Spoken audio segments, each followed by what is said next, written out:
Every once in a while, a liberal will get caught saying something that they actually believe.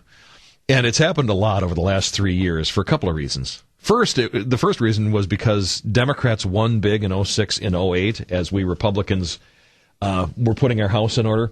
And Nancy Pelosi and Barack Obama misinterpreted those wins as, oh, the country's moving to the left. This is a liberal country now. So they let their guard down. And we had Pelosi and Reid and Obama and Biden and Schumer. We had them all saying things that made it clear they were really liberal socialists. And you might remember at the time, I and others were saying, wow, I mean, they are just so confident in their numbers and in their position that they're just admitting they're liberal socialists. They made it clear this wasn't JFK's Democrat Party anymore. This was a party bent on socialism, and they were going to push the envelope any way they could. And they quickly learned, with the rise of the Tea Party, that they had miscalculated, that they had mistakenly revealed their true agenda and what they truly were, socialists, socialist progressives. So then they wised up and they sort of clammed up and they went back to hiding the true nature and their true intentions. They put the cloak back on. But we still occasionally will get a slip. One of them will still occasionally let slip what they really think and how they really think. And that's what we got from Harry Reid yesterday. Leader of the Senate, Harry Reid, said, honest to God, the private sector jobs aren't the worry. We have to worry about government jobs. That sentiment came out of Harry Reid's mouth. He was on the floor of the Senate trying to explain why it was that of every element in Barack Obama's jobs bill, why it is we need to pass the part of it that taxes the so-called rich people more, and in order to raise $35 billion more to, quote, keep teachers in the classroom and police in the streets. I mean, we know this is all nonsense. This is another big sop to the unions. Government workers are the protected class.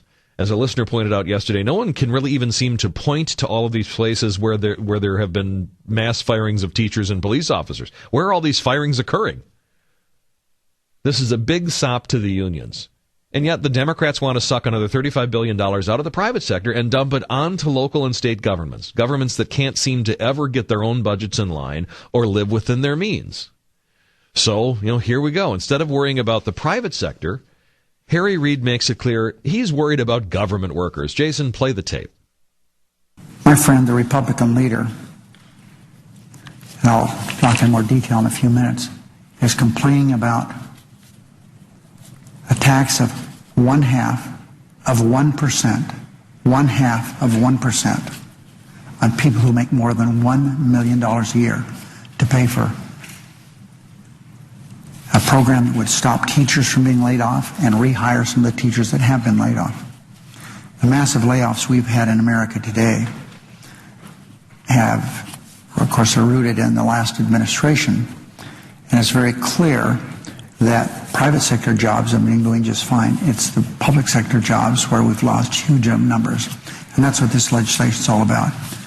And it's unfortunate, my friend, the Republican leader is complaining about. By the way, that 1/2 of 1% that he's talking about, we just want to raise the taxes on the rich 1/2 of 1%. That's just one little bit, one little fraction of a much larger tax increase that they want to impose on the so-called rich.